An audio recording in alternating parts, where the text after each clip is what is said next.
Fala galera, beleza? No vídeo de hoje aprenderemos como separar as misturas. Separações de misturas são temas bastante comuns de diversas questões, pois há diversas aplicabilidades no nosso cotidiano.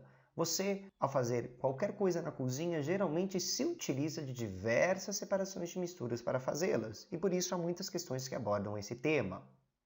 Sugiro que antes que vejam este vídeo, relembrem e revejam aquele referente à classificação das fases e das misturas, pois isso facilita bastante o entendimento desta aula. Lembrando que nós temos misturas do tipo homogênea, que requerem determinadas formas de separá-las, e misturas do tipo heterogênea, que são muito mais vastas e têm outros métodos para fazer a separação heterogênea, que, no geral, é mais simples. Uma das separações mais simples que existe é a catação, no qual utiliza-se de uma mão ou de qualquer outra ferramenta para fazer separações do tipo manual. Por exemplo, quando se abre um estojo e pega-se uma borracha e deixa-se o resto lá dentro, você efetua a catação. Ou, ao abrir um alimento e pegar determinados biscoitos de dentro do pacote, também é a catação. Até mesmo um animal que vá retirar determinados materiais da natureza para fazer seus ninhos ou outras estruturas, também efetua a catação.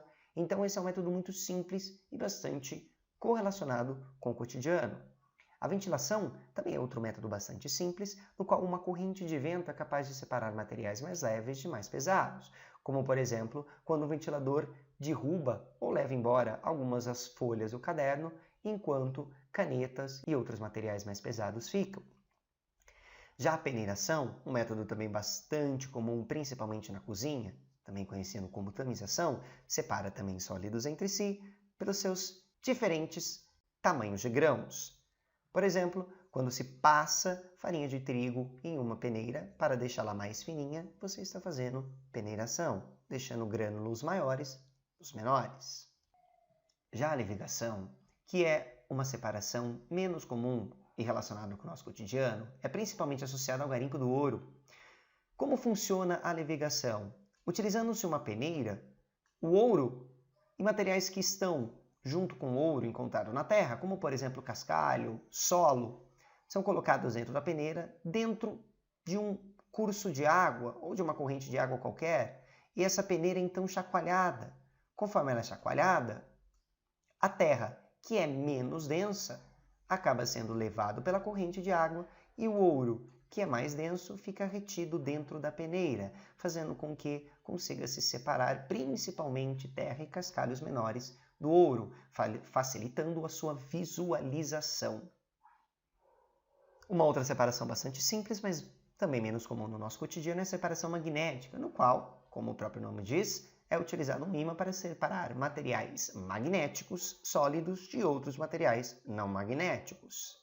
A filtração, esta muito importante tanto em termos laboratoriais quanto no nosso cotidiano, já vai separar sólidos de líquidos. Na filtração, como o próprio nome já diz, utilizam-se filtros, que podem ser desde filtros de papel simples, como por exemplo acontece ao coar um café na tua casa, até filtros muito pequenos que permitem inclusive a passagem de determinadas moléculas exclusivamente. A filtração é bastante importante e muito utilizada no nosso cotidiano. A dissolução fracionada é capaz de conseguir separar sólidos que são solúveis em sólidos que são insolúveis, em qualquer solvente. Mas esse solvente, geralmente, no nosso cotidiano, em termos laboratoriais, é a água. Como ocorre? Você tem dois tipos de sólidos, no qual apenas um deles será solúvel em um determinado solvente. Quando você adiciona esse determinado líquido, um deles mistura, enquanto o outro se mantém sólido, sem se conseguir misturar. Aí, através de filtração, é possível separar este líquido deste sólido, fazendo uma separação chamada de dissolução fracionada, seguida por filtração. A dissolução fracionada é muito utilizada na infusão e na extração, principalmente, por exemplo, de chás, quando se utilizam folhas ou mesmo um sachê de chá para se retirar moléculas de lá de dentro que são solúveis em água quente, enquanto outras e outros materiais ficam dentro do sachê. Isso é muito utilizado em infusão e extração de chás. A decantação, que também é uma mistura de separação heterogênea, irá separar sólidos de líquidos, através da sua diferença de densidade. Esse daqui é um método bastante simples, no qual deixa-se a própria gravidade atuar, fazendo com que, pela densidade, o material seja trazido para baixo, enquanto o líquido fica então em cima. Aí pode-se separar os dois através de filtração, ou até mesmo retirando com cuidado esta água ou este líquido qualquer do sólido que está decantado no fundo. Quando a decantação acontece em uma centrífuga, nós chamamos de centrifugação, você apenas deve interpretar que esta é uma decantação acelerada, devido a uma ação do aumento da gravidade, devido à força de girar a uma velocidade bastante alta na centrífuga. A centrífuga, por exemplo, é utilizada para separar o soro do plasma sanguíneo. Por fim, a separação das misturas homogêneas acontece basicamente através de destilação, seja ela simples ou fracionada. No caso da destilação simples, os líquidos e os sólidos que são solúveis são separados, como por exemplo, água e os sais que estão presentes na água. É possível retirar água doce da água salgada através de destilação simples, embora este não seja um método utilizado industrialmente. Na destilação, utiliza-se o seu aparato característico, porque objetiva-se obter o líquido. Se o sólido for o objetivo, aí pode fazer uma técnica muito mais simples, que é a simples evaporação. O líquido vai embora na forma de vapor e o sólido fica retido dentro do recipiente.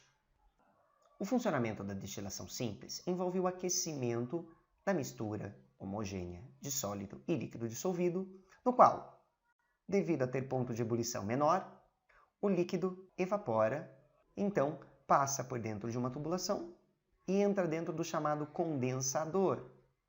No condensador, o vapor do líquido que evapora troca calor com água que está passando por dentro da tubulação, numa tubulação externa, e aí ele volta a se tornar líquido. Então, por ação da gravidade, escorre até cair em um determinado recipiente e coletado. A água do mar pode ser separada novamente através desse método, embora isso não seja aplicável, devido a questões de custo. Uma separação também bastante importante é a destilação fracionada. Na destilação fracionada, é possível separar líquidos que têm pontos de ebulição semelhantes e são misturáveis entre si. Esses líquidos, ao sofrerem evaporação, acabam se arrastando um com o outro, fazendo com que seja impossível a sua separação totalitária.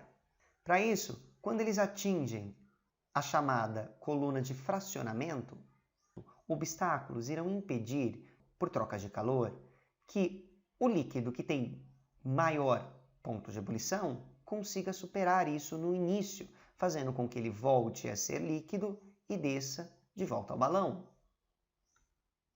Por sua vez, o líquido de menor ponto de ebulição consegue superar essas trocas de calor e passar por toda a coluna de fracionamento, finalmente chegando ao condensador, aonde ele irá conseguir trocar calor e cair do outro lado na forma líquida. Esse é um ótimo método para fazer a separação de líquidos que têm pontos de ebulição próximos. Isso ocorre na destilação de bebidas alcoólicas e também na destilação do petróleo.